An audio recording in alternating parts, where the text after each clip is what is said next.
آقا علیہ الصلوۃ والسلام کے اس سفر معراج کے 3 مرحلے ہیں۔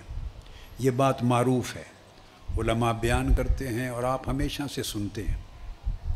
اس سفر کے 3 مرحلے ہیں۔ ایک مرحلہ مسجد حرام سے مسجد اقصیٰ تک کا ہے،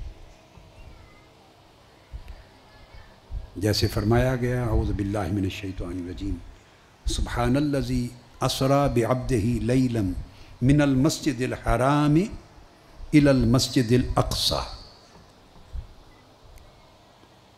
پاک ہے وہ ذات جو لے گئی اپنے مقرب برگزیدہ محبوب بندے کو مسجد حرام سے مسجد اقصیٰ تک رات کی ایک تھوڑی سی کڑی میں۔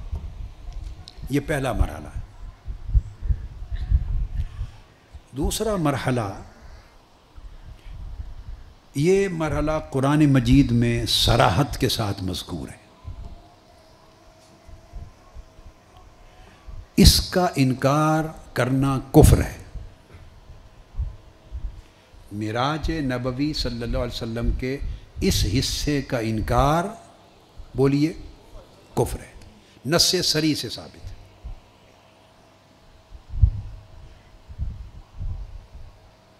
اس میں تعویل کی گنجائش نہیں ہے۔ دوسرا حصہ مسجد اقصیٰ سے فوق السماوات، آسمانوں سے اوپر سدرۃ المنتہا تک، عرش تک، پھر اس سے اوپر، اس کو فوق السماوات کہہ دیتے ہیں، یا الی سدرۃ المنتہا الی العرش المعلی۔ تو مسجد اقصیٰ سے آسمانی کائنات اور بالائی کائنات کی آخری منزل تک، یہ احادیث صحیحہ سے ثابت ہے، احادیث صحیحہ سے ثابت ہے۔ اور ان احادیث صحیحہ میں اور روایات میں اتنی کثرت ہے، کثرت طرق ہے کہ وہ حد تواتر کو پہنچتی، معنوی طور پر حد تواتر کو پہنچتی ہیں۔ اس دوسرے حصے کا انکار کرنا اعتقادی فسق ہے، گمراہی ہے۔ آدمی کافر تو نہیں ہوتا مگر گمراہ کہلاتا ہے۔ کیا؟ گمراہ کہلاتا ہے، اعتقادی طور پہ فاسق ہو جاتا ہے۔ یہ دلال ہے، گمراہی ہے۔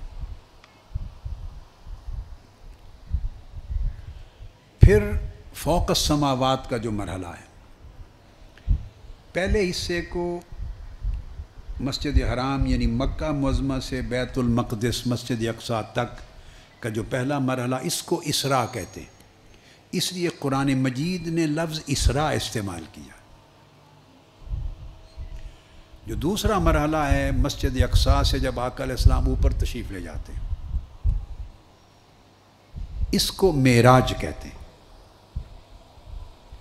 عرب دنیا میں اس رات کو جب مناتے ہیں، عرب دنیا سارے مرحلوں کو وہ بھی مانتی ہے، عقیدہ رکھتی، مگر وہاں جو معروف مروج اور متداول لفظ ہے وہ شب اسراء ہے۔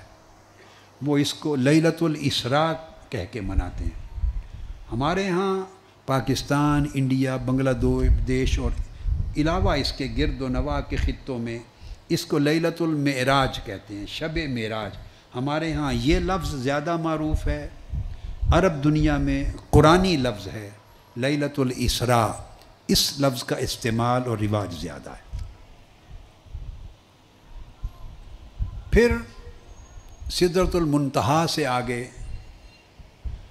جہاں بعض احادیث میں آتا ہے کہ سیدنا جبرائیل امین علیہ السلام بھی رک گئے، اور اس سے آگے آقا علیہ الصلوۃ والسلام کے ساتھ شریک سفر رہنے کی استعداد اور صلاحیت اور طاقت ان میں نہیں تھی۔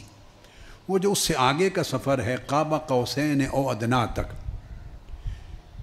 جس کی آخری منزل کا کوئی تعین نہیں ہے، نہ وہ ذہنوں میں آ سکتی، اس کو بعض کتب میں بعض عرفاء نے، خواجہ نظام الدین اولیاء نے بطور خاص اور کئی اور عرفاء اور اولیاء نے اعراج کا نام دیا ہے، اعراج کا۔ ایک تیسرے مرحلے کو ایک تیسرا نام بعض بزرگوں نے دے دیا، ورنہ دوسرے مرحلے کو سدرۃ المنتہا سے بھی آگے تک، قاب قوسین او ادنیٰ تک، مسجد اقصیٰ سے لے کے آنورڈ سارے کو معراج بھی کہہ سکتے ہیں۔ اگر یوں کہیں تو عنوان دو بن جائیں گے، اسراء اور معراج، اور اگر تینوں مرحلوں کو الگ الگ ٹرم عنوان دیں تو پھر اسراء، معراج اور اعراج کا نام دے دیں۔ اس حصے کا انکار کرنا، اس حصے کا انکار کرنا حق اور ثواب سے ہٹ جانا ہے، یعنی حق اور ثواب سے محروم ہونا ہے۔ مگر اس حصے کے انکار کرنے سے نہ بندہ کافر ہوتا ہے اور نہ صریح گمراہ ہوتا ہے۔ آپ سمجھیں بات کو؟ یہ بات میں نے اس لیے سمجھائی کہ ہمارے ہاں ایک ہی بات سکے بند ہوتی ہے اور ایک ہی ٹھپا ہاتھ میں ہوتا ہے، وہ ہر جگہ لگاتے جاتے ہیں، تفریق نہیں کرتے۔